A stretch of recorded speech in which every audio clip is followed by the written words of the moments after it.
लोगों को कि इतनी देर किसी को बैठ के सुनना सबसे बड़ी बात ये होती है, क्योंकि जब वहाँ पे हम बैठ के किसी को सुनते हैं तो उतना पेशेंस रखना पड़ता है, ये मुझे लगता है। और एक्चुअली मैं 26 साल की हूँ। 2011 में चलती ट्रेन से मुझे कुछ बदमाशों ने, मैं वॉलीबॉल चैंपियन भी रह चुकी हूँ, 2011 में चलती ट्रेन से मुझे बदमाशों ने एक गोल्ड चेन पहनी थी, चलती ट्रेन से मुझे उठा के बाहर फेंक दिया था। लखनऊ से दिल्ली आ रही थी मैं। कंपार्टमेंट में बहुत सारे, जनरल कंपार्टमेंट था, बहुत सारे लोग थे, किसी ने मना नहीं किया। एक प्लेयर का जो स्पिरिट होता है वो अपने आप, जब कोई छीनने की कोशिश करता कुछ भी, वो देता नहीं है, तो मेरे में भी था। मैंने मना किया और उन्होंने मुझे चलती ट्रेन से, वो 4-5 थे, उन्होंने बाहर फेंका। दुर्भाग्य ये था कि उसी समय दूसरी ट्रैक से ट्रेन आई और मैं उस ट्रेन में टकराई, फिर नीचे गिरी, दोनों ट्रेनें निकल गईं। कुछ देर बाद मैंने हाथ को ऐसे रख के उठने की कोशिश किया तो देखा कि मेरा पैर कट चुका था। थाई को उठा के देखा, मेरा पैर ऐसे जीन्स में लटका हुआ था, ब्लड फोर्सफुली निकल रहा, दूसरे पैर की हड्डियाँ टूट टूट के बाहर निकल चुकी थी। पूरी रात मैं चिल्लाती रही ट्रैक पे, छोटे छोटे पत्थर होते ऐसे चिल्लाती रही कि कोई बचा ले, कोई बचा, कोई नहीं आया बचाने। और जब पूरी रात चिल्लाते चिल्लाते इतना कि मुझे दिखाई भी देना बंद हो गया, जब ट्रेन आता था तो वाइब्रेट होता था। इतना ही नहीं, फ्री का इनविटेशन भी लोगों को मिल गया था, कुछ लोगों को। ट्रैक पे आपने ट्रेन की ट्रैक पे छोटे छोटे चूहे देखे होंगे, मेरे कटे हुए पैर पे आग के मेरे पैर कुतर रहे थे। मैं ब्रेन कॉन्शियस मेरा पूरा काम कर रहा था मेरे, लेकिन बॉडी में कोई भी मूवमेंट नहीं था। पूरे पल में वही चीज़ें सोच कि कैसे मैं अपने आप को कैसे बचा पाऊँ। लेकिन करीब पूरी रात ऐसे बीता। सुबह गांव वालों ने मुझे बरेली डिस्ट्रिक्ट हॉस्पिटल यूपी में है, वहाँ पे हुआ था ये। सुबह गांव वालों ने मुझे उठाया, डिस्ट्रिक्ट हॉस्पिटल ले जाके रखा, तो फार्मासिस्ट, डॉक्टर, सीएम, जितने लोग थे आपस में बातें कर रहे हैं, अरे हमारे पास तो एनेस्थीसिया नहीं है, ब्लड नहीं है, इसका इलाज शुरू करें तो हम कैसे करें। मुझे भी नहीं दिखाई तो नहीं, लेकिन मेरा सुनाई दे रहा था सब कुछ वहाँ पे। कहाँ से हिम्मत आई मुझ में, मुझे भी नहीं पता। मैंने बोला वहाँ पे कि सर जब मेरा पूरा पैर कटा, तब मैंने इतनी देर रेलवे ट्रैक पे थी, मैं उस चीज़ को बर्दाश्त किया, तो अभी तो आप मेरे अच्छे के लिए मेरे पैर काटेंगे। शायद आपको यकीन नहीं होगा, या फिर कभी आप लोगों ने ये चीज़ नहीं देखी, कोई डॉक्टर या फार्मासिस्ट अपना ब्लड दे के किसी पेशेंट को बचाया। मेरी इस बात को सुनने के बाद वहाँ के डॉक्टर और फार्मासिस्ट दोनों ने एक एक यूनिट ब्लड दिया और मेरे पैर को बिना एनेस्थीसिया अलग कर दिया गया। आज भी मैं उस दर्द को महसूस करती हूँ, जब भी मैं जब बोलती हूँ तब मैं वो चीज़ें महसूस करती हूँ। उसके बाद जब बात मीडिया में आई, लोगों को पता चला कि रिमा नेशनल प्लेयर है, KGMC king George medical college Lucknow में एडमिट करा, लखनऊ से फिर sport minister, AIIMS trauma centre Delhi. तब तक सब ठीक ठाक चल रहा था, प्लेयर होने की वजह से अच्छा ट्रीटमेंट मिलना शुरू हुआ। करीब 4 महीने मैं एम्स में रही। एम्स में रहने के बाद जब मैं थोड़ा ठीक हुई, करीब 25 दिन बाद जब ठीक हुई, न्यूज़पेपर में गोल गोल लिख के आ रहे कि अरुणिमा के पास टिकट नहीं था, अरुणिमा ट्रेन से कूद गई। उसका खंडन किया घर वालों ने, फिर बोला कि अरुणिमा सुसाइड करने गई थी।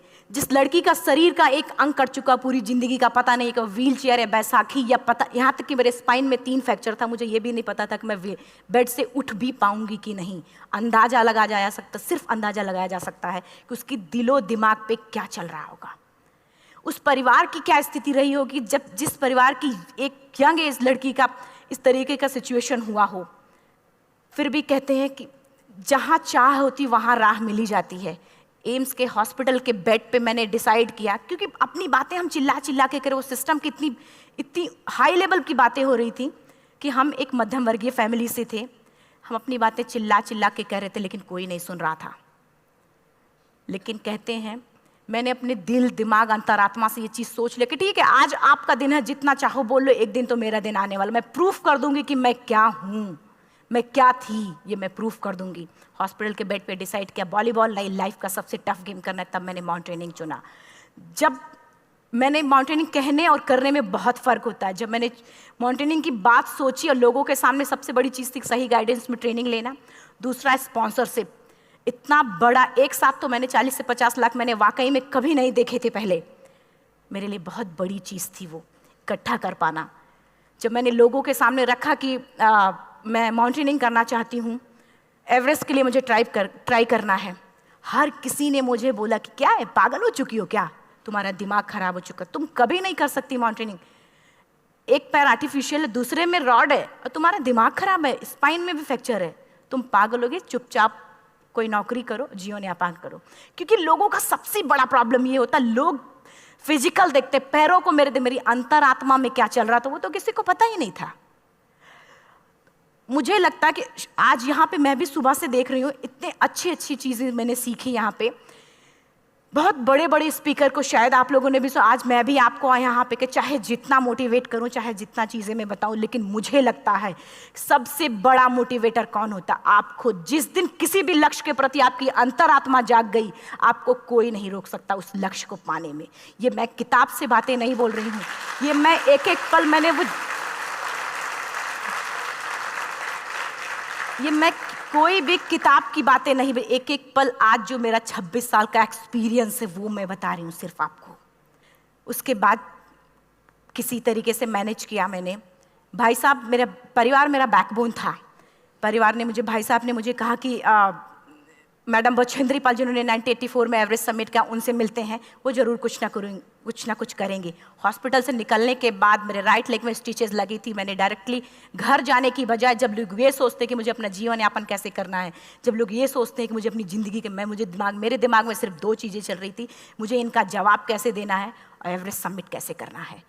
फर्स्ट तुरंत गए बछेंद्री मैम के पास। जब मिले, मैम ने फर्स्ट टाइम जब मुझे देखा तो उन्होंने कहा, अरुणिमा, उनकी आंखों में आंसू आ गए। उन्होंने बोला, अरुणिमा, तूने ऐसी हालात में एवरेस्ट जैसे दुरूह पहाड़ के बारे में सोचा तो तूने अपने अंदर तो एवरेस्ट फतह कर लिया, अब तो सिर्फ लोगों के लिए। मेरे परिवार को छोड़ के बाहर की पहली ऐसी महिला थी जिन्होंने मुझ पे भरोसा किया था कि हाँ अरुणिमा, तुम कर सकती हो।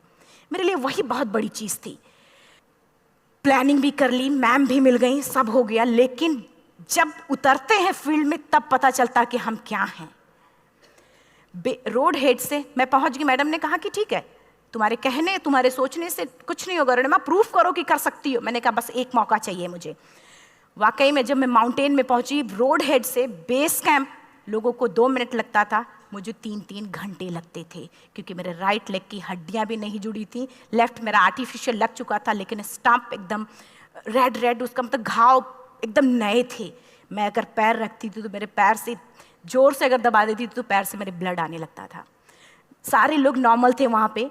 हर कोई ये बोलता कि एक पीक के लिए जाते थे तो हर कोई मुझे ये बोलता कि अरुणिमा, तुम धीरे धीरे आओ। मेरे दिमाग में हर बार यही बात चलती थी कि क्या है, मैंने एवरेस्ट का प्लान किया, मैं इनके बराबर भी नहीं चल पा रही हूँ। खुद से संकल्प लिया कि कोई बात नहीं, एक दिन ऐसा आएगा कि मैं इनसे पहले जाऊँगी और आपको शायद